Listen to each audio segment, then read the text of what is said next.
Hi everyone, it's Niall here from NL Wellness, and in this short video I'm going to show you how to do a press-up properly and a whole progression of press-ups, because there are hundreds of different variations. Each are going to be more or less difficult. So I'm going to start with some basic ones and just introduce some kind of mid-tier, mid-level variations of press-ups. Be aware that if you're doing press-ups for strength training, very low reps, you're going to do a much harder variation. And if you're going to do press-ups as part of a muscular endurance set, as part of circuits or HIIT training session, the chances are that the variation that you're going to be doing is substantially easier than a variation that you'll be doing for a handful of reps for strength training. So, the underlying principles, I think, to tell you with a press-up is that you want to make sure that you're using your whole body. You want to make sure that your hips aren't sagging. So I'm going to start with a kneading press-up for you.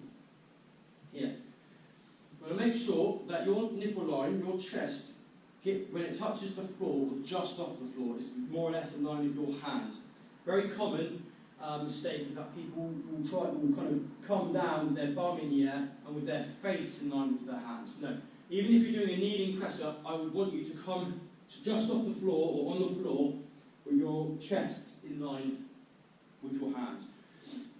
Make sure that you come up to full extension with your arms each time. Make sure you squeeze your bum, no matter what variation you're doing, and unless you're doing a specific variation with your legs apart, try and make sure that you imagine there's a piece of paper between your thighs, you're squeezing your adductors, okay, your adductors, your adductors together, and you're not letting that piece of paper escape.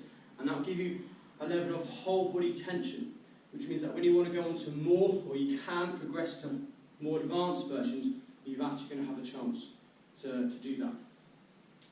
So, and the final point to remember is that you want a scapular protraction at the top of the action. I've explained this in many of my videos, but essentially you want to make sure that you imagine a spike where your chest is, and you're trying to push your chest and your shoulder blades backwards away from that spike as you push into the floor hard with your hands.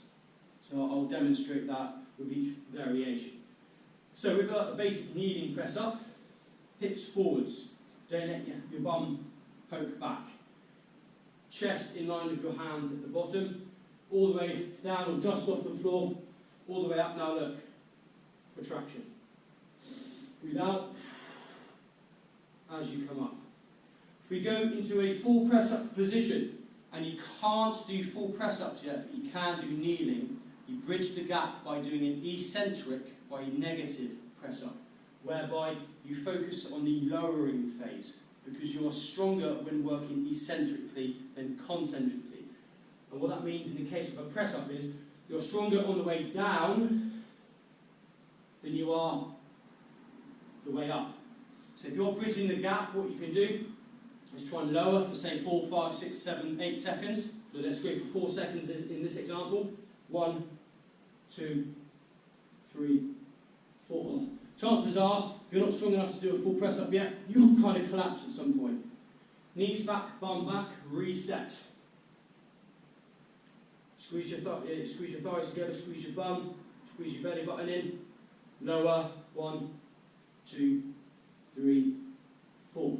The lower you go, the harder it's going to be. Now, let's say you can do your full press up. You're going to come up, full press up, tap the chest to the floor, up and protract at the top, like you should be with all variations. Down and up, protract. Now, a lot of people, when they learn to do a press up, their elbows go outside, like this. It's better if you try and make almost like an arrowhead shape, where this is your body and your elbows are going to come back slightly and out slightly to try and achieve a 45-degree angle. So if you watch here, elbows are slightly out and slightly back, as opposed to just out. If you can do a full press up and you want a slightly more of a challenge, you can do a marine style press up or more of a tricep press up, whereby your elbows go directly backwards in contact with your body, like so. Protract at the top. The reason why this is harder is because you don't use your powerful pectoral muscles anywhere near as much, and the loading is on your tricep, which is still a very strong muscle, isn't as strong as the chest.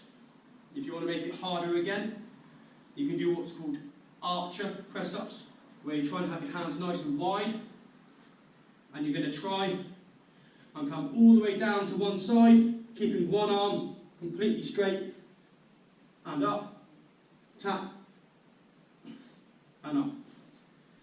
Alternatively, you can do clap press-ups, where up, clap, all the way down, protract. Depends on how explosive you are, depends on whether you want to do press-ups for strength training purpose or as part of a muscular endurance set or circuits style set. And then if you're even stronger, you can work towards a one-arm press-up and all kinds of variations. But and if someone wants me to do a video specifically for that, I will try my best. Otherwise, that should hopefully cover most